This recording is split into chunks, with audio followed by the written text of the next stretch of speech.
Hi ಎಲ್ಲ ನನ್ನ ಸ್ಪರ್ಧಾರ್ಥಿಗಳಿಗೆ ಈ ದಿನದ ಶುಭಾಶಯಗಳು. ಈ ದಿನದ ಶುಭಾಶಯ ಕುರಿತ ಹಿಂದಿನ ತರಗತಿಯಲ್ಲಿ ಭಾರತ ಸಂವಿಧಾನದ ಐತಿಹಾಸಿಕ ಹಿನ್ನೆಲೆಯ ಪ್ರಮುಖ ಬ್ರಿಟಿಷರ ಕಾಯ್ದೆಗಳ ಕುರಿತು ಚರ್ಚೆ ಮಾಡ್ತಿದ್ವಿ. ಇನ್ previous class I had given already few acts implemented by the British. ಭಾರತದಲ್ಲಿ ಬ್ರಿಟಿಷರು ತಮ್ಮ ಈಸ್ಟ್ ಇಂಡಿಯಾ ಕಂಪನಿ ಮುಖಾಂತರ ಇಲ್ಲಿ ಹಲವು ಕಾಯ್ದೆಗಳನ್ನು ಜಾರಿಗೆ ತಂದರು. ಆ ಕಾಯ್ದೆಯಲ್ಲಿರುವಂಥ ಕೆಲವು ಅಂಶಗಳು ನಮ್ಮ ಭಾರತ ಸಂವಿಧಾನ ರಚನೆಗೆ ಕಾರಣೀಭೂತವಾದವು. ಹಾಗಾಗಿ ಆ ಕಾಯ್ದೆಗಳ ಕುರಿತು ಚರ್ಚೆ ಮಾಡೋಣ. ಹಾಗಾಗಿ ಯಾವುದು ನೋಡ್ತೀವಿ ಹಿಂದಿನ ತರಗತಿಯಲ್ಲಿ? Majorly the regulating act of 1773 and Indian government act of 1784. 1773ರ ರೆಗ್ಯುಲೇಟಿಂಗ್ ಕಾಯ್ದೆ ಆಗಿರ್ಬೋದು, ನೆಕ್ಸ್ಟ್ 1784ರ ಭಾರತ ಸರ್ಕಾರ ಕಾಯ್ದೆ ಆಗಿರ್ಬೋದು. ಇವನ್ನ ಹಿಂದಿನ ತರಗತಿಯಲ್ಲಿ ನೋಡಿದ್ವಿ. ಈ ದಿನ ಈ ಭಾರತದಲ್ಲಿ ಬ್ರಿಟಿಷರು ಜಾರಿಗೆ ತಂದಂಥ ಚಾರ್ಟರ್ ಕಾಯ್ದೆಗಳು. ಈ ಚಾರ್ಟರ್ ಕಾಯ್ದೆಗಳನ್ನು ಪ್ರತಿ 20 ವರ್ಷಗಳೊಂದರಂತೆ 4 ಚಾರ್ಟರ್ ಕಾಯ್ದೆಗಳನ್ನು ಭಾರತದಲ್ಲಿ ಜಾರಿಗೆ ತಂದರು. They are implemented charter acts once in 20 years.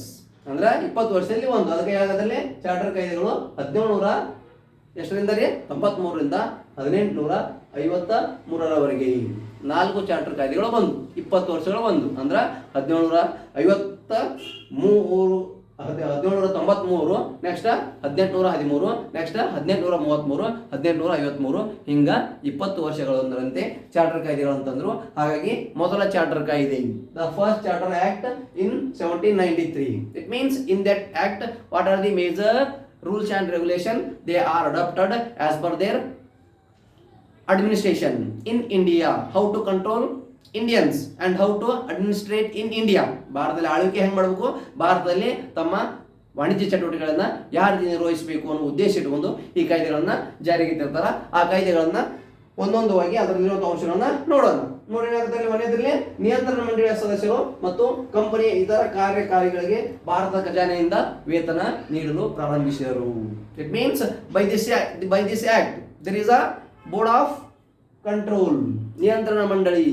ಇಂಗ್ಲೆಂಡಿನಲ್ಲಿ ಇದೆ ಈ ನಿಯಂತ್ರಣ ಮಂಡಳಿ, ಇಂಗ್ಲೆಂಡ್ ಐತಿ. There is a board of control in England and also the members of that board they are ruled, they are controlled from that Britain ನಲ್ಲಿದ್ದು ತಮ್ಮ ನೀತಿ ನಿರ್ವಹಣೆಗಳ ಮುಖಾಂತರ ಭಾರತದಲ್ಲಿ ಆಡಳಿತ ಚಟುವಟಿಕೆಗಳನ್ನು ನಿರ್ವಹಿಸೋದಕ್ಕೋಸ್ಕರ ಅವ್ರಿಗೆ ಎಲ್ಲಿಂದ ಕೊಡ್ಬೇಕಂತ ವೇತನ? ನಮ್ಮ ಭಾರತ ಸರ್ಕಾರದಿಂದ, ನಮ್ಮ ಭಾರತ ಖಜಾನೆಯಿಂದ ಕೊಡಬೇಕು ಅಂತಂದು ಈ 1793ರ ಕಾಯ್ದೆ ಮುಖಾಂತರ ಭಾರತದಲ್ಲಿ ಮೊದಲನೇದಾಗಿ ಜಾರಿಗೆ ತಂತಾರೆ. ಅದಕ್ಕೆ ಏನಾಗುತ್ತೆ, ಭಾರತ ಸರ್ಕಾರ ಏನೈತಲ್ಲ ಅಲ್ಲಿಂದ ಅವರಿಗೆ ವೇತನ ಕೊಡಬೇಕು ಅಂತ ಹೇಳಿದರು. ಇಟ್ ಮೀನ್ಸ್ ಈ ಒಂದು the board of didn't exist in India. ಈ ಬೋರ್ಡ್ ಏನೈತಲ್ರಿ, ಬೋರ್ಡ್ ಆಫ್ ಕಂಟ್ರೋಲ್, ಈ ನಿಯಂತ್ರಣ ಮಂಡಳಿ ಏನೈತಲ್ಲ ಇದು ಭಾರತದಲ್ಲಿ ಇದ್ದಿದ್ದಿಲ್ಲ. ಈ ಭಾರತದಲ್ಲಿ ಇಲ್ಲ ಅಂದ್ರೂ ಕೂಡ ಇದು ಅವರು ಬ್ರಿಟನ್ನಲ್ಲಿ ಇದ್ದು ನಮ್ಮ ಭಾರತ ಆಡಳಿತ ನೋಡ್ತಿತ್ತು. ಹಾಗಾಗಿ ಅವರಿಗೆ ನಮ್ಮ ಭಾರತ ಸರ್ಕಾರದ ಖಜಾನೆಯಿಂದ ಹಣ ಕೊಡಬೇಕು, ಅವ್ರಿಗೆ ವೇತನ ಕೊಡಬೇಕು ಅಂತ ಏನ್ ಮಾಡಿದ್ರು, ಜಾರಿಗೆ ತಂದ್ರು. ಮತ್ತು ಅದು ಅಷ್ಟೇ ಅಲ್ಲದೆ ಅದರ ಪುನರ್ರಚನೆ ಅಂದ್ರೆ 1784ರ ಭಾರತ ಸರ್ಕಾರ ಕಾಯ್ದೆ ಮುಖಾಂತರ ಅದರಲ್ಲಿ ಟೋಟಲ್ ಎಷ್ಟಿದ್ರಲ್ಲಿ there are 6 members by this act 1793.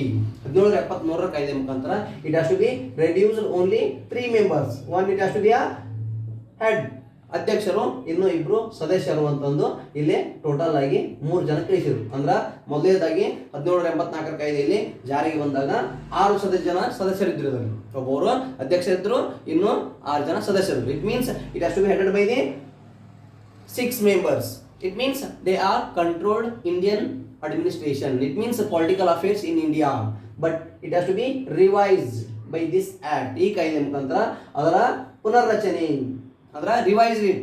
ಅದರಲ್ಲಿ ಮೊದಲು 6 ಜನ ಇದ್ದಿದ್ರು, ಅದನ್ನ 3 ಜನಕ್ಕೆ ಇಳಿಕೆ ಮಾಡಿದ್ರು ಈ ಕಾಯ್ದೆ ಮುಖಾಂತರ ಅಂತ ಹೇಳ್ಬೋದು. This is the one of the major important act by this in this charter acts. Next one, the governor general of Bengal ಮತ್ತು ಇತರ ಗವರ್ನರ್ಗಳಿಗೆ ತಮ್ಮ ಮಂಡಳಿಗಳು ನೀಡುವ ನಿರ್ಧಾರವನ್ನು ತಿರಸ್ಕರಿಸುವ ಅಧಿಕಾರ ನೀಡಲಾಯಿತು ಮತ್ತು ನೇಮಕಾತಿಗೆ ರಾಣಿಯ ಒಪ್ಪಿಗೆ ಪಡೆಯುವುದು ಅವಶ್ಯಕವಾಯಿತು. ಏನಾಗದಲ್ಲಿ ಎರಡನೇದು ಈ ಕಾಯ್ದೆ ಮುಖಾಂತರ ಅವ್ರು ಹಾಕಿದಂತ ರೆಸ್ಟ್ರಿಕ್ಷನ್ ಏನಾಗದಲ್ಲಿ there is a governor general of Bengal and also other 2 governors of other 2 presidencies. It means it may be Madras or it may be Bombay. ಇಲ್ಲಿ ನೋಡಿದ್ರೆ ಒಬ್ರು ಗವರ್ನರ್ ಜನರಲ್ ಈಗದ್ರ ವೆಸ್ಟ್ ಬೆಂಗಾಲ್ ಅಂತದಾರ, ಅವರು ಭಾರತದ ನಿಯಂತ್ರಣಗೊಳಿಸ್ತಾರ. ಇವರ ಅಧೀನದಲ್ಲಿ ಇನ್ನೂ 2 ಗವರ್ನರ್ ಅದರ, ಒಂದು ಬಾಂಬೆ, ಇನ್ನೊಂದು ಯಾವ್ದಾಗತ್ತಲ್ಲಿ ಮದ್ರಾಸ್. ಅವರು ತಮ್ಮ ಮಂಡಳಿಗಳು ನೀಡುವ ನಿರ್ಧಾರಗಳು. It means there is a council board. ಅದರಲ್ಲಿ 4 ಜನ ಸದಸ್ಯರು ಇರ್ತಿದ್ರು. ಅವ್ರು ಕೊಡುವಂತ ಆದೇಶಗಳನ್ನ, ಅವ್ರು ಕೊಡುವಂತ ಡೈರೆಕ್ಷನ್ಗಳನ್ನ, ಅವ್ರು ಹೇಳುವಂತ ನೀತಿ ನಿಯಮಗಳನ್ನ ಇವರು ಪಾಲಿಸಬೇಕಾಗಿತ್ತು. ಯಾರೇ ಗವರ್ನರ್ ಜನರಲ್ಗಳು ಅಂದ್ರೆ ಹಿಂದಿನ ಕಾಯ್ದೆಯಲ್ಲಿ ಜಾರಿ ತಂದಾಗ. ಬಟ್ ಈ ಕಾಯ್ದೆ ಮುಖಾಂತರ ಏನಾಗುತ್ತೆ, ಮಂಡಳಿಗಳು ನೀಡುವ ನಿರ್ಧಾರಗಳು ಏನದವಲ್ಲ ತಿರಸ್ಕರಿಸುವ ಅಧಿಕಾರ ನೀಡಲಾಯಿತು. ಇವ್ರೇನದರಲ್ವೇ ಗವರ್ನರ್ ಜನರಲ್ ಆಫ್ ಬೆಂಗಾಲ್ ಆಗಿರ್ಬೋದು ಅಥವಾ ಬಾಂಬೆ ಮತ್ತು ಮದ್ರಾಸ್ ಪ್ರೆಸಿಡೆನ್ಸಿಯಲ್ಲಿರುವಂತಹ ಗವರ್ನರ್ಗಳು ಏನದಲ್ಲ ಅವರು ನೀಡುವಂತಹ ಎಕ್ಸಿಕ್ಯೂಟಿವ್ ಕೌನ್ಸಿಲ್ ಏನೈತಲ್ಲ ಅವರ ಕಾರ್ಯಕಾರಿ ಮಂಡಳಿ ಏನು ಹಿಂದಿನ ಯಾಕೆ ಮುಖಾಂತರ ಪ್ರಾರಂಭಿಸಿದಲ್ಲ ಆ ಕಾಯ್ದೆ ನೀಡುವುದರ ಮುಖಾಂತರ ಆ ಬೋರ್ಡ್ ನೀಡುವ ರೂಲ್ಸ್ ಅಂಡ್ ರೆಗ್ಯುಲೇಷನ್ ಇವರು ತಿರಸ್ಕರಿಸಬಹುದಾಗಿತ್ತು. ಇವರು ಅವ್ರು ಹೇಳೋದನ್ನ ಪಾಲಿಸದೇ ಇರಬಹುದು. ಈ ಕಾಯ್ದೆ ಮುಖಾಂತರ ಜಾರಿಗೆ ತಂದರು. ನೆಕ್ಸ್ಟ್ ಒನ್, ಈ ಕಾಯ್ದೆಯ ಮೂಲಕ ಭಾರತದಲ್ಲಿ ಬ್ರಿಟಿಷರ ವ್ಯಾಪಾರದ ಏಕಸ್ವಾಮ್ಯವನ್ನು ಇನ್ನೂ 20 ವರ್ಷಗಳಿಗೆ ವಿಸ್ತರಿಸಲಾಯಿತು. It means there is a monopoly market in India by the British. ಭಾರತದಲ್ಲಿ ಏಕಸ್ವಾಮ್ಯ ಮಾರುಕಟ್ಟೆ. ಭಾರತದಲ್ಲಿ ಬ್ರಿಟಿಷರೇ ಆಡಳಿತದ ಮತ್ತು ವ್ಯಾಪಾರದ ಪ್ರಮುಖ ಸ್ವಾಮ್ಯವನ್ನು ಹೊಂದಿದ್ರು. ಅವರೇ ಪ್ರಮುಖವಾಗಿ ಕರ್ನಾಟಕದಲ್ಲಿ ಅಲ್ಲ, ಭಾರತದಲ್ಲಿ ಅಷ್ಟೇ ಅಲ್ಲದೆ ಇಲ್ಲೇ ನಮ್ಮ ಸುತ್ತಮುತ್ತ ಏರಿಯಾದಲ್ಲಿ ಕೂಡ ಅವರೇ ಪ್ರಮುಖ ಆಡಳಿತ ಮಾಡೋದಷ್ಟೇ ಅಲ್ಲದೆ ಇಲ್ಲಿ ವ್ಯಾಪಾರದಲ್ಲಿ ಕೂಡ ಏಕಸ್ವಾಮ್ಯತೆ ಹೊಂದಿದ್ರು. ಅಂದ್ರೆ ಅವರೇ ಪ್ರಭುಗಳಾಗಿದ್ದರು ಮಾರುಕಟ್ಟೆಯಲ್ಲಿ. ಅವ್ರು ಹೇಳಿದ ರೇಟಿಗೆ ತಗೋಬೇಕು, ಅವ್ರು ಹೇಳಿದ ವಸ್ತುಗಳನ್ನೇ ಪರ್ಚೇಸ್ ಮಾಡಬೇಕು. It means that is called as the monopoly. That's why ಏಕಸ್ವಾಮ್ಯ ಮಾರುಕಟ್ಟೆ. ಈ ಕಾಯ್ದೆ ಮೂಲಕ ಭಾರತದಲ್ಲಿ ಬ್ರಿಟಿಷರ ವ್ಯಾಪಾರದ ಏಕಸ್ವಾಮ್ಯವನ್ನು ಇನ್ನೂ 20 ವರ್ಷಗಳಿಗೆ ಅಂದ್ರೆ 1793 ತಂದಂತ ಈ ಕಾಯ್ದೆಯ ಮುಖಾಂತರ ಇನ್ನೂ 20 ವರ್ಷಗಳಂದ್ರ 1813 ಕಾಯ್ದೆವರೆಗೂ ಕೂಡ ಇವು ಮುಂದುವರೆದು ಅಂತ ಹೇಳಕತ್ತಾರ. ಅವ್ರು ಮಾಡಿದಂತ ಕಮರ್ಷಿಯಲ್ ರೂಲ್ಸ್ ಅಂಡ್ ರೆಗ್ಯುಲೇಷನ್ಸ್, ಅವ್ರು ತಮ್ಮ ಭಾರತದಲ್ಲಿ ವಾಣಿಜ್ಯ ಚಟುವಟಿಕೆಗಳಿಗೆ ಮಾಡಿದಂತ ನೀತಿ ನಿಯಮಗಳು ಇರೋದಲ್ಲ 1813ರವರೆಗೂ ಕೂಡ ಈ ಮುಂದುವರೆದು ಈ ಕಾಯ್ದೆ ಮುಖಾಂತರ ಜಾರಿ ತಂದಂತ ಚಟುವಟಿಕೆಗಳು ಅಂತ ಹೇಳಕತ್ತಾರೆ. ಅಂಡ್ ನೆಕ್ಸ್ಟ್ ಒನ್, ಸೇನಾ ಮುಖ್ಯಸ್ಥರು. ಇಟ್ ಮೀನ್ಸ್ ಏನಾಗುತ್ತೆ, ಸೇನಾ ಮುಖ್ಯಸ್ಥರು ಗವರ್ನರ್ ಜನರಲ್ ಕೌನ್ಸಿಲ್ ನ ಸದಸ್ಯರಾಗದಂತೆ ನಿರ್ಬಂಧ ವಿಧಿಸಿತು. It means there is a chief of defence staff. ಇಲ್ಲಿ ಸೇನಾ ಮುಖ್ಯಸ್ಥರು ಅದರ ಆ ಸೇನಾ ಮುಖ್ಯಸ್ಥರು ಎದಕ್ಕ ಸದಸ್ಯರಾಗಂಗಿಲ್ಲ ಅಂತಲೇ ಗವರ್ನರ್ ಜನರಲ್ ಕೌನ್ಸಿಲ್. ಈ ಗವರ್ನರ್ ಜನರಲ್ ಕೌನ್ಸಿಲ್ ಸದಸ್ಯ ಸಭೆ ಏನೈತಲ್ಲ ಅದಕ್ಕೆ ಅವರು ಸದಸ್ಯರಾಗುವಂತೆ ಇಲ್ಲ, ಅವರು ಸದಸ್ಯರ ಆಗಂಗ ಇಲ್ಲ ಅಂತಂದು ನಿರ್ಬಂಧ ಹಾಕಿದ್ರು ಅಂತ ಹೇಳ್ತಾರೆ. ಅದು ಯಾವ ಕಾಯ್ದೆ ಮುಖಾಂತರ ಇಲ್ಲಿ the charter act of 1793. It means there is a first charter act. And next one, governor general ಅನುಪಸ್ಥಿತಿಯಲ್ಲಿ ಕೌನ್ಸಿಲ್ನ ನಾಗರಿಕ ಸದಸ್ಯರಲ್ಲಿ ಒಬ್ಬರು ಉಪಾಧ್ಯಕ್ಷರನ್ನು ನಾಮನಿರ್ದೇಶನ ಮಾಡುವ ಅಧಿಕಾರ ನೀಡಿತು ಅಂತ ಹೇಳಾಗತ್ತೆ. ಅಂದ್ರೆ ಏನಾಗತ್ತಲ್ಲಿ there is a governor general of Bengal but in absence of the governor general. ಈ ಗವರ್ನರ್ ಜನರಲ್ ಬಂಗಾಳಕ್ಕೆ ಅದಾರ, ಅವ್ರು ಭಾರತದಾದ್ಯಂತ ವ್ಯವಹಾರ ನೋಡ್ಕೊಂಡು ಹೋಗ್ತಾರ, ಭಾರತದಂತ ಆಡಳಿತ ನೋಡ್ಕೊಂಡು ಹೋಗ್ತಾರ. Next other 2 presidency, it means Bombay and Madras, ಅಲ್ಲಿನೂ ಆಡಳಿತ ನೋಡ್ಕೊಂಡು ಹೋಗ್ತಾರ. ಒಂದು ವೇಳೆ ಅವರು ಅನುಪಸ್ಥಿತಿ, ಒಂದು ವೇಳೆ ಕೆಲವೊಂದು ಕಾರಣಗಳಿಂದ ಅವರು ಇರಕ್ಕಾಗಲಿಲ್ಲ, ಗೈರು ಹಾಜರಿದ್ರು ಅಂತಂದ್ರ ಅವಾಗ ಏನ್ ಮಾಡ್ಬೇಕಂತ ಹೇಳಕತ್ತಲ್ಲಿ ಕೌನ್ಸಿಲ್ ನ ನಾಗರಿಕ ಸದಸ್ಯರಲ್ಲಿ. It means there is a board of council. ಇವ್ರದ್ದು ಗವರ್ನರ್ ಜನರಲ್ದು ಸಭೆ ಏನಿರ್ತೈತಲ್ಲ, ಕಮಿಟಿ ಇರ್ತೈತಲ್ಲ, ಅದರಲ್ಲಿ ಸದಸ್ಯರು ಯಾರಿರ್ತಲ್ಲ ಅದರಲ್ಲಿ ಒಬ್ಬರನ್ನ ಉಪಾಧ್ಯಕ್ಷರನ್ನ ನಾಮನಿರ್ದೇಶನ ಮಾಡುವ ಅಧಿಕಾರ ನೀಡಿದರು. ಆ ಸದಸ್ಯರು ಅಷ್ಟು ಸದಸ್ಯರು ಏನದಲ್ಲ ಆ ಸದಸ್ಯರು ಅದರಲ್ಲೇ ಒಬ್ಬರನ್ನ ತಮ್ಮ ಈಗ ಗವರ್ನರ್ ಜನರಲ್ ಬರುವವರಿಗೆ ನೀನೇ ಗವರ್ನರ್ ಜನರಲ್ ಅಂತಂದು ನೀ ಗವರ್ನರ್ ಜನರಲ್ ಕಾರ್ಯಚಟುವಟಿಕೆಗಳನ್ನ ಅವರ ಆಡಳಿತಾತ್ಮಕ ನಿಯಂತ್ರಣ ನೀತಿಗಳನ್ನ ಮುಂದುವರಿಸುವಂದು ನೀನು ಹೋಗ್ಬೇಕು ಅಂತಂದು ಈ ಕಾಯ್ದೆ ಮುಖಾಂತರ ಇಂಪ್ಲಿಮೆಂಟ್ ಮಾಡಿದ್ರು. ಈಗ ಏನು ಸಿಂಪಲ್ ಆಗಿ ಏನು ಹೇಳಕತ್ತಾರ ಅಂತಂದ್ರೆ, ಈಗ ಒಂದು ಸ್ಕೂಲ್ ಅಥವಾ ಕಾಲೇಜಲ್ಲಿ ಪ್ರಿನ್ಸಿಪಲ್ ಇಲ್ಲ ಅಂತಂದ್ರೆ ಅಲ್ಲಿ ವೈಸ್ ಪ್ರಿನ್ಸಿಪಲ್ ಇರ್ತಾನ, ಹೆಡ್ ಮಾಸ್ಟರ್ ಇಲ್ಲ ಅಂತಂದ್ರೆ ಅಲ್ಲಿ ಇನ್ನೊಬ್ರು ಯಾರಿರ್ತಾರೆ, ಇನ್ನೊಬ್ರು ಅಸಿಸ್ಟೆಂಟ್ ಉಸ್ತುವಾರಿ ಸಚಿವರು, ಇನ್ನೊಬ್ರು ಅಸಿಸ್ಟೆಂಟ್ ಹೆಡ್ ಮಾಸ್ಟರ್ ಇರ್ತಾರ. ಆ ರೀತಿಯಾಗಿ ಪ್ರೆಸಿಡೆಂಟ್ ಆ್ಯಂಡ್ ಡೆಪ್ಯೂಟಿ ಪ್ರೆಸಿಡೆಂಟ್ ಅಂತ ಹೆಂಗೆ ಅದಾರ ನಮ್ಮ ಭಾರತದಲ್ಲಿ, ಹಂಗ ಇವರು ಕೂಡ ಗವರ್ನರ್ ಜನರಲ್ ಇಲ್ಲಾರಾಗ ಅವನ ಕಾರ್ಯಗಳನ್ನ ಯಾರು ನಿರ್ವಹಿಸಬೇಕು ಅನ್ನೋಂತ ಆ ಸದಸ್ಯರಲ್ಲೇ ಒಬ್ಬರನ್ನ ಆಯ್ಕೆ ಮಾಡ್ಕೋಬೇಕು, ಆ ಸದಸ್ಯರೇ ಆಯ್ಕೆ ಮಾಡಬೇಕು ಅಂತ ಹೇಳಿದ್ರು. ಅದಕ್ಕೆ ನೋಡಿ ಏನಾಗುತ್ತೆ, ಗವರ್ನರ್ ಜನರಲ್ ಅನುಪಸ್ಥಿತಿಯಲ್ಲಿ ಕೌನ್ಸಿಲ್ನ ನಾಗರಿಕ ಸದಸ್ಯರಲ್ಲಿ, ಅವರ ಕೌನ್ಸಿಲ್ ಏನು ಸಭೆ ಐತಲ್ಲ ಅವರ ಆ ನಾಗರಿಕ ಅವ್ರ ಸದಸ್ಯರಲ್ಲಿ ಒಬ್ಬ ಉಪಾಧ್ಯಕ್ಷರನ್ನು ನಾಮನಿರ್ದೇಶನ ಮಾಡುವ ಅಧಿಕಾರ. ಅಲ್ಲಿ ಯಾವುದೇ ಎಲೆಕ್ಷನ್ ಇಲ್ಲ, ಓಕೆ. ಆ ಗವರ್ನರ್ ಜನರಲ್ ಇಲ್ಲ ಅಂತಂದ್ರೆ ಮತ್ತೊಬ್ಬರನ್ನ ಎಲೆಕ್ಷನ್ ಮಾಡಿ ಆಯ್ಕೆ ಮಾಡೋದು ಬೇಡ, ಆ ಸದಸ್ಯರಲ್ಲಿ ಒಬ್ರು ಅವರು ಬರುವವರೆಗೂ ಅಧಿಕಾರ ಮುಂದುವರ್ಸ್ಕೊಂಡು ಹೋಗಬೇಕು ಅಂತ ಹೇಳಿದ್ರು. ಅಂಡ್ ನೆಕ್ಸ್ಟ್ ಒನ್, ಕಂಪನಿಯ ಹಿರಿಯ ಅಧಿಕಾರಿಗಳು ಪೂರ್ವಾನುಮತಿ ಇಲ್ಲದೆ ಭಾರತ ತೊರೆಯುವುದನ್ನು ನಿಷೇಧಿಸಲಾಯಿತು. It means there is a East India company in India. ಭಾರತದಲ್ಲಿ ಈಸ್ಟ್ ಇಂಡಿಯಾ ಕಂಪನಿ ಐತಿ.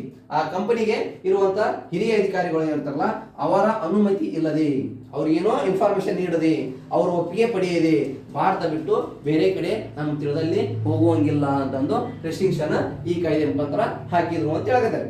ಅಂಡ್ ನೆಕ್ಸ್ಟ್ ಒನ್, ಈ ಕಾಯ್ದೆಯ ಮುಖಾಂತರ ಈಸ್ಟ್ ಇಂಡಿಯಾ ಕಂಪನಿಯು ಬ್ರಿಟಿಷ್ ರಾಣಿಯ ಔಪಚಾರಿಕ ಪ್ರತಿನಿಧಿಯಾಗಿ ಕಾರ್ಯನಿರ್ವಹಿಸುತ್ತದೆ ಎಂದು ಘೋಷಣೆ. It means it has to be run in India. East India Company, ಭಾರತದಲ್ಲಿ ಈಸ್ಟ್ ಇಂಡಿಯಾ ಕಂಪನಿ ತನ್ನ ಕಾರ್ಯಚಟುವಟಿಕೆಯನ್ನು ನಿರ್ವಹಿಸೋದು ಹೊಂಟೈತಿ. ಅದು ಯಾರ ಒಪ್ಪಿಗೆ ಮೇರೆಗೆ ಅಂತ ಹೇಳಕತ್ತಾರಲ್ಲಿ, ಬ್ರಿಟಿಷ್ ರಾಣಿಯ ಔಪಚಾರಿಕ ಪ್ರತಿನಿಧಿ. ಅಂದ್ರೆ ರಾಣಿ ಬಂದು ಕೆಲಸ ಮಾಡೋಕ್ಕಾಗಲ್ಲ, ರಾಣಿ ಬಂದು ಆಡಳಿತ ಮಾಡೋಕ್ಕಾಗಲ್ಲ. ರಾಣಿಯ ಪ್ರತಿನಿಧಿಯಾಗಿ ಈಸ್ಟ್ ಇಂಡಿಯಾ ಕಂಪನಿ ಅಂತ ಏನೈತಲ್ಲ ಅವರು ಇಲ್ಲಿರುವಂಥ ಆಡಳಿತವನ್ನ ನೋಡ್ಕೊಂಡು ಹೋಗ್ತಾರ, ಇಲ್ಲಿರುವಂಥ ವ್ಯವಹಾರಗಳನ್ನ ನೋಡ್ಕೊಂಡು ಹೋಗ್ತಾರ ಅಂತಂದು ರಾಣಿಯ ಪ್ರತಿನಿಧಿಯಾಗಿ ಕಾರ್ಯವನ್ನ ನಿರ್ವಹಿಸಬೇಕು ಅಂತಂದು ಅಧಿಕೃತವಾಗಿ ಘೋಷಣೆ ಈ ಕಾಯ್ದೆ ಮುಖಾಂತರ ನೀಡಿದ್ರು ಅಂತ ಹೇಳಕತ್ತಾರ. ತಿಳಿದ್ರಿ ಏನಾಗತ್ತಲ್ಲಿ ಪ್ರಮುಖವಾಗಿ 1793 ಚಾರ್ಟರ್ ಕಾಯ್ದೆ ಮುಖಾಂತರ ಪ್ರಮುಖವಾಗಿ ಇಲ್ಲಿ 7 ಪಾಯಿಂಟ್ ಅದಾವೆ. ಸಿಂಪಲ್ ಆಗಿ ನೆನಪಿಡ್ರಿ, ಏನಿಲ್ಲ. ಇಲ್ಲಿ ಏನಾಗತ್ತಲ್ಲಿ ನಿಯಂತ್ರಣ ಮಂಡಳಿಯ ಸದಸ್ಯರಾಗಿರ್ಬೋದು ಅಥವಾ ಕಂಪನಿ ಇತರ ಯಾರೇ ಕಾರ್ಯಕಾರಿಣಿಗಳಿಗೆ ಭಾರತದ ಖಜಾನೆಯಿಂದ ಏನಿಲ್ಲ ಅವರಿಗೆ ಸ್ಯಾಲರಿ ಕೊಡಬೇಕಾಗಿತ್ತು ಅಂತಂದ್ರೆ ಅವರಿಗೆ ನಮ್ಮ ಭಾರತದ ಖಜಾನೆಯಿಂದಲೇ ನೀಡಬೇಕು ಅಂತಂದು ಈ ಕಾಯ್ದೆ ಮುಖಾಂತರ ಮಾಡಿದ್ರು. ನೆಕ್ಸ್ಟ್ ಮಾಡಿದ್ರಲ್ಲಿ ಗವರ್ನರ್ ಜನರಲ್ ಆಫ್ ಬೆಂಗಾಲ್ ಮತ್ತು ಇತರ ಗವರ್ನರ್ಗಳು ಏನಿದಲ್ಲ ಅವರ ಮಂಡಳಿ ನಿರ್ಧಾರವನ್ನು ತಿರಸ್ಕರಿಸುವ ಅಧಿಕಾರ. It means there is a executive council. It has to be established by British East India company. It means those who are the presided by that company, they are the given major opinion how to rule India, how to administrate, how to the commercial activity has to be done. ಯಾವ ರೀತಿ ಮಾಡಬೇಕಾಗಿತ್ತು, ಯಾವ ರೀತಿ ಮಾಡ್ಯಾರ ಅದೆಲ್ಲ ನೋಡುವಂತ ಕಾರ್ಯಕಾರಿ ಮಂಡಳಿ ಇತ್ತು. ಆ ಕಾರ್ಯಕಾರಿ ಮಂಡಳಿ ಕೊಡುವಂತ ನೀತಿ ನಿಯಮಗಳನ್ನ ತಿರಸ್ಕರಿಸುವ ಅಧಿಕಾರ ಕೊಟ್ಟರು ಅಂತ ಹೇಳಕತ್ತಾರ. ಯಾರಿಗ್ಲಿ governor general of Bengal. Next ಏಕಸ್ವಾಮ್ಯ ಮಾರುಕಟ್ಟೆ ಏನಕ್ಕೆ ಕೊಟ್ಟಿರತ್ತಿರ್ಲಿ, ಯಾರು ವ್ಯಾಪಾರ ಮಾಡುವಂತಿಲ್ಲ. ಬ್ರಿಟಿಷರ ಮಾಡಿದಂತ ಈಸ್ಟ್ ಇಂಡಿಯಾ ಕಂಪನಿ ಅವರೇ ವ್ಯವಹಾರ ನಿರ್ವಹಿಸ್ಕೊಂಡು ಹೋಗ್ಬೇಕು ಅಂತ ಹೇಳಿದ್ರು. ನೆಕ್ಸ್ಟ್ ಸೇನಾ ಮುಖ್ಯಸ್ಥರು ಯಾವ್ದಕ್ಕಿಲ್ಲ ಸದಸ್ಯರಾಗಂಗಿಲ್ಲ ಅಂತ ಇಲ್ಲಿ ಗವರ್ನರ್ ಜನರಲ್ ಕೌನ್ಸಿಲ್ ಬೋರ್ಡ್ ಏನೈತಲ್ಲ ಅದಕ್ಕೆ ಸದಸ್ಯರಾಗಂಗಿಲ್ಲ ಅಂತ ಹೇಳಿದ್ರಂತ. ನೆಕ್ಸ್ಟ್ ಗವರ್ನರ್ ಜನರಲ್ ಅನುಪಸ್ಥಿತಿ ಇದ್ರಂತಂದ್ರೆ ಅವರಲ್ಲಿ ಅವರ ಸದಸ್ಯರಲ್ಲಿಯೇ ಒಬ್ಬರನ್ನ ಉಪಾಧ್ಯಕ್ಷರಾಗಿ ಮಾಡಿ ಅವರೇ ಆ ನಿರ್ದೇಶಕ ಮಂಡಳಿ ಅಧಿಕಾರಿಗಳನ್ನ ನಿರ್ವಹಿಸಿಕೊಂಡು ಹೋಗ್ಬೇಕಂತ ಹೇಳಿದ್ರಂತ. ನೆಕ್ಸ್ಟ್ ಹಿರಿಯ ಅಧಿಕಾರಿಗಳು ಪೂರ್ವಾನುಮತಿ ಇಲ್ಲದೆ ಭಾರತ ತೊರೆಯುವಂತಿಲ್ಲ ಅಂತ ಹೇಳಿದ್ರಂತ.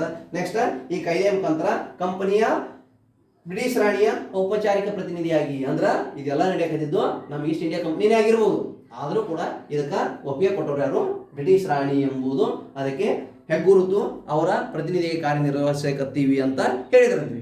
ಹಾಗಾಗಿ ಇದನ್ನೆಲ್ಲ ಕರೆಕ್ಟಾಗಿ ಬರ್ಕೋರಿ ಅಥವಾ ಫೋಟೋ ತಗೋರಿ. ನೆಕ್ಸ್ಟ್ ಇನ್ನೊಂದು ಯಾವ್ದು ಬರ್ತೈತ್ರಿ ಕಾಯ್ದೆ ಇಲ್ಲಿ, ಈ ಕಾಯ್ದೆಗಿಂತ take it in easy and interesting way. ನೋಡ್ರಿ ಯಾವ್ದು ನೋಡಿದ್ರಿ, 1793 ಚಾರ್ಟರ್ ಕಾಯ್ದೆ ನೋಡಿದ್ರಿ.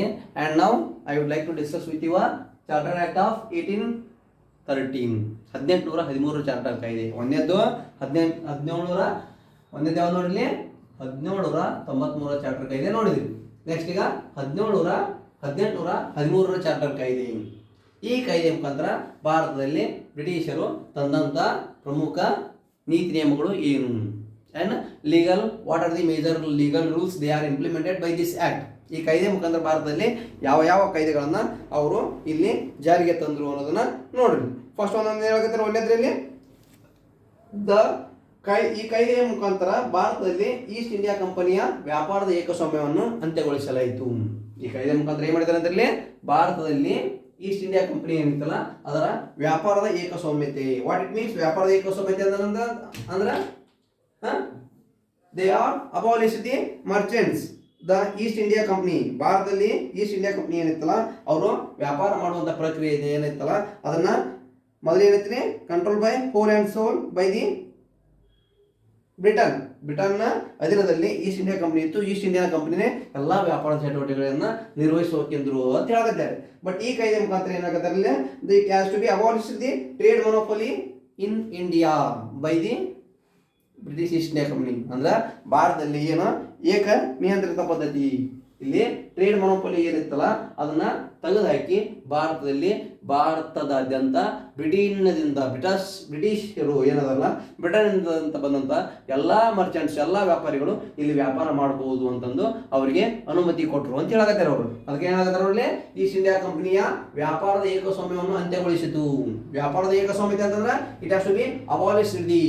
It means there is a trade monopoly by the Britain, and indirectly it has to be allow the whole and sole merchants the Britain they are trying to entered in India and they are continue their business in India. ಭಾರತದ entry ಆಗೋದ್ರ ಮುಖಾಂತರ ಭಾರತದಲ್ಲಿ ಅವರು ತಮ್ಮ ವ್ಯಾಪಾರವನ್ನ ಮುಂದುವರಿಸಿದ್ರು ಅಂತ ಹೇಳಕತ್ತಾರೆ. ಆದ್ರೆ ಎರಡು ವಿಷಯಗಳು ಯಾವ್ಯಾವನ್ನ ಇಟ್ಕೊಂಡಿದ್ರು ಅಂತ ಈ ಕಾಯ್ದೆ ಚಹಾದ ವ್ಯಾಪಾರ ಮತ್ತು ಚೀನಾದೊಂದಿಗಿನ ಏಕಸ್ವಾಮ್ಯ ವ್ಯಾಪಾರವನ್ನು ಮುಂದುವರಿಸಿತು. ಆದ್ರೆ ಓಕೆ, ಏಕಸ್ವಾಮ್ಯ ವ್ಯಾಪಾರವನ್ನ ಭಾರತದಲ್ಲಿ ಬ್ರಿಟಿಷರು ಬಿಟ್ಕೊಟ್ರು. ಅಲ್ಲಿರುವಂತಹ ಎಲ್ಲಾ ಬ್ರಿಟಿಷ್ ವ್ಯಾಪಾರಿಗಳನ್ನಲ್ಲ ಮಾಡಲಿ ಭಾರತದಲ್ಲಿ ವ್ಯಾಪಾರ ಅಂತಂದು ಇಂಡೈರೆಕ್ಟ್ ಆಗಿ ಅವ್ರಿಗೆ ಕೊಟ್ಟರು. ಆದ್ರೆ ಒಂದು ಚಹಾದ ವ್ಯಾಪಾರ ಆಗಿರ್ಬೋದು ಮತ್ತು ಚೀನಾದೊಂದಿಗಿನ ವ್ಯಾಪಾರ ಆಗಿರ್ಬೋದು ಅದು ಮತ್ತೆ ಬ್ರಿಟಿಷ್ ಈಸ್ಟ್ ಇಂಡಿಯಾ ಕಂಪನಿ ಇರ್ತಲ್ಲ ತನ್ನ ಅಧೀನದಲ್ಲೇ ಉಳಿಸ್ಕೊಂತು ಅಂತ ಹೇಳಕತ್ತಾರೆ. That's why this is the major information by this act. And next one, ಮೂರನೇ ದಿನದಲ್ಲಿ ಕ್ರೈಸ್ತ ಮತ ಪ್ರಚಾರಕರ ಮೇಲಿದ್ದ ನಿರ್ಬಂಧ ತೆಗೆದುಹಾಕಿ ಅವರು ಶಾಲಾ ಕಾಲೇಜುಗಳನ್ನು ಆರಂಭಿಸಲು ಮತ್ತು ಧಾರ್ಮಿಕ ಬೋಧನೆ ಮಾಡಲು ಅನುವು ಮಾಡಿಕೊಟ್ಟರು. It means they are try to establish their churches to give an major idea of their religious activities. ಭಾರತದಲ್ಲಿ ತಮ್ಮ ಧರ್ಮದ ಪ್ರಚಾರಕ್ಕಾಗಿ ಭಾರತದಲ್ಲಿ ತಮ್ಮ ಧರ್ಮದ ಮಾಹಿತಿಯನ್ನು ಹಂಚಲು ಶಾಲಾ ಕಾಲೇಜುಗಳನ್ನು ಆರಂಭಿಸಬಹುದಂತ ನೋಡಿ. ಆಗದಲ್ಲಿ ಶಾಲಾ ಕಾಲೇಜುಗಳನ್ನು ಆರಂಭಿಸಲು ಮತ್ತು ಧಾರ್ಮಿಕ ಬೋಧನೆಗೆ ಅನುಮತಿ ನೀಡಲಾಯಿತು. ಇಟ್ ಮೀನ್ಸ್ ಏನಾಗದಲ್ಲಿ ಕ್ರೈಸ್ತ ಮತ ಪ್ರಚಾರಕರು ಮೇಲಿದ್ದ ನಿರ್ಬಂಧ ತೆಗೆದುಹಾಕಿದ್ರು. ಅಂದ್ರೆ ಮೊದಲಿಗೆ ಅವ್ರಿಗೆ ನಿರ್ಬಂಧ ಇತ್ತಲ್ಲ, ಶೈಕ್ಷಣಿಕ ಚಟುವಟಿಕೆಗಳಲ್ಲಿ ಭಾರತದಲ್ಲಿ ಪಾಲ್ಗೊಳ್ಳಬೇಕಾಗಿತ್ತು ಅಂತಂದ್ರೆ ಅವ್ರಿಗೆ ನಿರ್ಬಂಧ ಇತ್ತು. ಆ ನಿರ್ಬಂಧನ ತೆಗೆದುಹಾಕಿ ಅವರು ಕೂಡ ಶಾಲಾ ಕಾಲೇಜುಗಳಂತ ಆರಂಭಿಸಬಹುದಂತ ಆರಂಭಿಸಿ ತಮ್ಮ ಧಾರ್ಮಿಕ ಚಟುವಟಿಕೆಗಳಿಗೆ ಸಂಬಂಧಿಸಿದಂತ ಮಾಹಿತಿಯನ್ನ ಜನರಿಗೆ ಬೋಧನೆ ಮಾಡೋದ್ರ ಮುಖಾಂತರ ತಮ್ಮ ಧರ್ಮದ ಪ್ರಚಾರವನ್ನ ಭಾರತದಲ್ಲಿ ಮಾಡಬಹುದು ಅಂತಂದು ಕ್ರಿಶ್ಚಿಯನ್ ಕಮ್ಯುನಿಟಿಗೆ ಇಲ್ಲಿ ಈ ಕಾಯ್ದೆ ಮುಖಾಂತರ ಭಾರತದಲ್ಲಿ ಅನುಮತಿ ಕೋರಿದರು ಅಂತ ಹೇಳಕತ್ತಾರೆ. ಅಂಡ್ ನೆಕ್ಸ್ಟ್ ಒನ್ ಯಾವ್ದಾಗದಲ್ಲಿ ಈ ಕಾಯ್ದೆಯು ಭಾರತದಲ್ಲಿ ಶಿಕ್ಷಣ ಉತ್ತೇಜನಕ್ಕೆ ವರ್ಷಕ್ಕೆ 1 ಲಕ್ಷ ಖರ್ಚು ಮಾಡಲು ಬ್ರಿಟನ್ ಸರ್ಕಾರ ಒಪ್ಪಿಕೊಂಡಿತು. ಏನಾಗತ್ತಲ್ಲಿ ಓಕೆ, ಇಂಡೈರೆಕ್ಟ್ ಆಗಿ ಅವರು ನಮ್ಮ ಭಾರತದಲ್ಲಿ ಶಿಕ್ಷಣ ಸ್ಪ್ರೆಡ್ ಮಾಡಿ ಇನ್ನೂ ಕೂಡ ಇಲ್ಲಿರುವಂಥ ಭಾರತೀಯರನ್ನ ಚೆನ್ನಾಗಿ ಬಳಕೆ ಮಾಡ್ಕೋಬೇಕು ಅಂತಂದು ಅವ್ರು ಮಾಡಿದ್ರು. ಬಟ್ ಅದು ಇಂಡೈರೆಕ್ಟ್ ನಮಗೂ ಕೂಡ ಹೆಲ್ಪ್ ಆಯಿತು ನೋಡಿ. ಏನಾಗತ್ತಲ್ಲಿ ಈ ಕಾಯ್ದೆಯು ಭಾರತದಲ್ಲಿ ಶಿಕ್ಷಣದ ಉತ್ತೇಜನಕ್ಕೆ 1 ವರ್ಷಕ್ಕೆ 1 ಲಕ್ಷ ಖರ್ಚು ಮಾಡಲು ಒಪ್ಪಿಕೊಂಡಿತು. ಅಂದ್ರೆ ಭಾರತದಲ್ಲಿ ಬ್ರಿಟನ್ ಈಸ್ಟ್ ಇಂಡಿಯಾ ಕಂಪನಿ ಇರುತ್ತಲ್ಲ ಭಾರತೀಯರಿಗಾಗಿ ಅವರ ಶಿಕ್ಷಣಕ್ಕಾಗಿ 1 ಲಕ್ಷ ಖರ್ಚು ಮಾಡ್ತೀವಿ ಅಂತ ಒಪ್ಕೊಂಡು 1 ವರ್ಷಕ್ಕೆ 1 ಲಕ್ಷ ಕೊಡ್ತೀವಿ ಅಂತಂದು ಈ ಕಾಯ್ದೆ ಮುಖಾಂತರ ಜಾರಿಗೆ ತಂದ್ರು. ಯಾವ ಕಾಯ್ದೆ ಮುಖಾಂತರ? ಚಾರ್ಟರ್ ಆಕ್ಟ್ ಆಫ್ 1813 1813 ಚಾರ್ಟರ್ ಕಾಯ್ದೆ ಮುಖಾಂತರ ಶಿಕ್ಷಣಕ್ಕೆ ಉತ್ತೇಜನ ನೀಡಿದ್ರು ಅಂತ ಹೇಳ್ಬೋದು. ಅಂಡ್ ನೆಕ್ಸ್ಟ್ ಒನ್, ವ್ಯಾಪಾರ ಮಾಡಲು ಬ್ರಿಟಿಷ್ ಖಾಸಗಿ ಉದ್ಯಮಿಗಳಿಗೆ ಭಾರತೀಯ ಬಂದರುಗಳನ್ನು ಮುಕ್ತಗೊಳಿಸಲಾಯಿತು. It means there is a free trade. ಏನ್ ಮಾಡಿದ್ರಿ ಕಾಯ್ದೆ ಮುಖಾಂತರ? Free trade in ports. ಬಂದರುಗಳು ಏನದಲ್ಲ, ಬಂದರುಗಳ ಮುಖಾಂತರ ಭಾರತದಲ್ಲಿದ್ದ ಬ್ರಿಟಿಷರು ವ್ಯಾಪಾರ ಮಾಡಲಿ, ತಮ್ಮ ವೈಯಕ್ತಿಕತೆಗೆ ತಕ್ಕಂಗ ಬ್ರಿಟಿಷರು ಖಾಸಗಿ ವ್ಯಾಪಾರ ಪಾಲ್ಗೊಳ್ಳೋಕೆ ಯಾರು ರೆಡಿ ಅದಲ್ಲ ಆ ಮರ್ಚೆಂಟ್ಸ್ ಮಾಡಲಿ, ಅವರಿಗೆ ಬಂದರಿನಲ್ಲಿ ಅನುಮತಿ ಕೋರಿದರು. ಅಂದ್ರೆ ಇಲ್ಲಿ ಏನು ಭಾರತದಾದ್ಯಂತ ಬಂದರುಗಳು ಅದಾವಲ್ಲ, ಈ ಬಂದರು ಏನದವಲ್ಲ ಇಲ್ಲೆಲ್ಲಾ ಬಂದರುಗಳಲ್ಲಿ ಅವ್ರು ವ್ಯಾಪಾರ ಮಾಡಬಹುದು ಅಂತಂದು ಅವ್ರಿಗೆ ಯಾವುದೇ ರೀತಿಯಾದಂತ ಟ್ಯಾಕ್ಸ್ ಹಾಕದೆ, ತೆರಿಗೆ ಹಾಕದೆ ಅವ್ರಿಗೆ ವ್ಯಾಪಾರ ಮುಕ್ತಗೊಳಿಸಿದ್ರು. It means they are allow that much flexible manner, there is no any tax. Indirectly they are participated in Indian business activity. Those who are the merchants from the Britain ನಲ್ಲಿ ಇದ್ದಂತ ಯಾರು merchants ಇದ್ರು ಭಾರತದಲ್ಲಿ ಬಂದು ಇನ್ನೂ ಭಾರತದನ್ನ ದೋಚಾಕತ್ತಿದ್ರು. ಭಾರತದಲ್ಲಿರೋ ಸಂಪತ್ತನ್ನ commercial activity ಹೆಚ್ಚು ಮಾಡೋದ್ರ ಮುಖಾಂತರ ನಮ್ಮ ಭಾರತೀಯ ಸಂಪತ್ತನ್ನ ಇನ್ನೂ ಹೆಚ್ಚಿಗೆ ದೋಚಾಕತ್ತಿದ್ರು ಅಂತ ಹೇಳಕ ಈ ಕಾಯ್ದೆಯಲ್ಲಿರುವಂತ ಅಂಶಗಳೇ ಪ್ರಮುಖ. ಒಂದೇನ್ ಮಾಡಿದ್ರಿ, ಒಂದು ತಮ್ಮ ಕ್ರಿಶ್ಚಿಯನ್ ಶಿಕ್ಷಣ ಸ್ಪ್ರೆಡ್ ಮಾಡಾಕತ್ತಿದ್ರು, ಅಂದ್ರ ಧಾರ್ಮಿಕತೆಗೆ ತೊಂದರೆ ಮಾಡಕತ್ತಿದ್ರು. ನೆಕ್ಸ್ಟ್ ನಮ್ಮ ಭಾರತದಲ್ಲಿರುವಂತ ವ್ಯಾಪಾರವನ್ನ ಮೊದಲ ತಾವಷ್ಟೇ ನಿಯಂತ್ರಣಗೊಳಿಸ್ತಿದ್ರು. ತಮ್ಮ ಬ್ರಿಟಿಷ್ ಈಸ್ಟ್ ಇಂಡಿಯಾ ಕಂಪನಿ ಇತ್ತು, ಈ ಕಂಪನಿ ಮುಖಾಂತರ ಮಾತ್ರ ಇತ್ತು. ನೆಕ್ಸ್ಟ್ ಅದು ಅಷ್ಟೇ ಅಲ್ಲದೆ ಭಾರತದಲ್ಲಿ ಬಂದಂತ ಬ್ರಿಟನ್ ವ್ಯಾಪಾರಿಗಳು ಅವ್ರಿಗೆ ಕೊಟ್ಟು ಭಾರತದಲ್ಲಿರುವಂತ ಸಂಪತ್ತನ್ನ ಅಷ್ಟು ದೋಚಾಕತ್ತಿದ್ರು ಅಂತ ಹೇಳಿದ್ರು ಕೂಡ ತಪ್ಪಾಗಲಾರದು. ಈ ಕಾಯ್ದೆ ಮುಖಾಂತರ ಅವ್ರು ತಂದಂತ ಪ್ರಮುಖ ಅಂಶಗಳು. ಈ ಎಲ್ಲ ಅಂಶಗಳನ್ನ ಕರೆಕ್ಟ್ ಆಗಿ ನೋಡ್ಕೊಂಡ್ರಿ ಅಂತಂದ್ರೆ then it has to be a major user for the purpose of the examination point of view. ಈ ಕಾಯ್ದೆಗಳು ಈಗ 10th ಸ್ಟ್ಯಾಂಡರ್ಡ್ ಅದಾವ್ರಿ. ಇನ್ನು 1793 ಕಾಯ್ದೆ ಕೊಟ್ಟಿಲ್ಲ. ಅದರಲ್ಲಿ 10th ಸ್ಟ್ಯಾಂಡರ್ಡ್ ಅಲ್ಲಿ ಈ 9th ಸ್ಟ್ಯಾಂಡರ್ಡ್ ಏನೈತಲ್ಲ ಈ ಕಾಯ್ದೆ ಎಲ್ಲ ಅಂಶಗಳು ಅದರಲ್ಲಿ ಯಾವ್ದ್ರಲ್ಲಿ ಅದಾವ್ರಿ? ಇಲ್ಲಿ ಈ 1813 ಕಾಯ್ದೆ 10ನೇ ತರಗತಿ ವಿದ್ಯಾರ್ಥಿಗಳಿಗೆ ಎಲ್ಲ ಅಂಶಗಳು ಕೂಡ ಇದರಲ್ಲಿ ಅದಾವ್ರಿ. ಈ ಕಾಯ್ದೆ ಮುಖಾಂತರ ಇಲ್ಲಿ ಲೈಸೆನ್ಸ್ ಕೊಡ್ತಾರೆ. ಇಲ್ಲಿ it means those who are the private merchants from the Britain it has to give one major license to them. ಅವರಿಗೆ ಲೈಸೆನ್ಸ್ ಕೊಡೋದ್ರ ಮುಖಾಂತರ ಭಾರತದಲ್ಲಿ ವ್ಯಾಪಾರ ಮಾಡಲಿ ಅಂತ ಅನುಕೂಲ ಒದಗಿಸ್ಕೊಡ್ತಾರೆ. ಹಾಗಾಗಿ ಈ ಕಾಯ್ದೆಯಲ್ಲಿರುವಂಥ ಅಂಶಗಳ ಮುಖಾಂತರ ಭಾರತದಲ್ಲಿ ತಮ್ಮ ವೈವಿಧ್ಯಮಯವಾದ ಶಿಕ್ಷಣ ಪ್ರಾರಂಭಿಸುವ ಮುಖಾಂತರ ಭಾರತದಲ್ಲಿರುವಂಥ ವ್ಯಾಪಾರವನ್ನ ಇನ್ನೂ ವಿಸ್ತರಿಸಿದ್ರು ಅಂತ ಹೇಳಿದ್ರೆ ತಪ್ಪಾಗಲಾರದು ಅಂತ ಹೇಳ್ಬೋದು. ಅದಕ್ಕಾಗಿ ಅವರಲ್ಲಿ ಹಲವಾರು ಚರ್ಚ್ಗಳನ್ನು ಕೂಡ ಪ್ರಾರಂಭಿಸಿದ್ರು. ನೋಡ್ರಿ ಏನು ಹೇಳ್ತಾರೆ, ಕೆಲವಷ್ಟು ಅಂಶಗಳು ನೋಡಿಬಿಟ್ರೆ ತಿಳಿದ್ಬೇಕು. How they are try to control in India. It may be administration or it may be commercial activity. ಇಲ್ಲಿ ಶಿಕ್ಷಣ ಕೊಡೋಕತ್ತಿದ್ರು, ನೆಕ್ಸ್ಟ್ ಒಂದ್ ಕಡೆ ವ್ಯಾಪಾರ ಮಾಡಕತ್ತಿದ್ರು. ಈ ಎಲ್ಲಾ ಅಂಶಗಳು ಇದರಲ್ಲಿ ಅದಾವು ಅಂತಂದ್ರೆ ಇದ್ರ ಮುಖಾಂತರ ನಾವು ಭಾರತೀಯರು ಉದ್ಧಾರ ಮಾಡ್ಬೇಕಂತಲ್ಲ. Indirectly they controlled India and Indians for their business orientation, for their administration in India. These are the major points by this Charter Act of 1830. Okay, it has to be enough today, and tomorrow I will continue whatever that it means.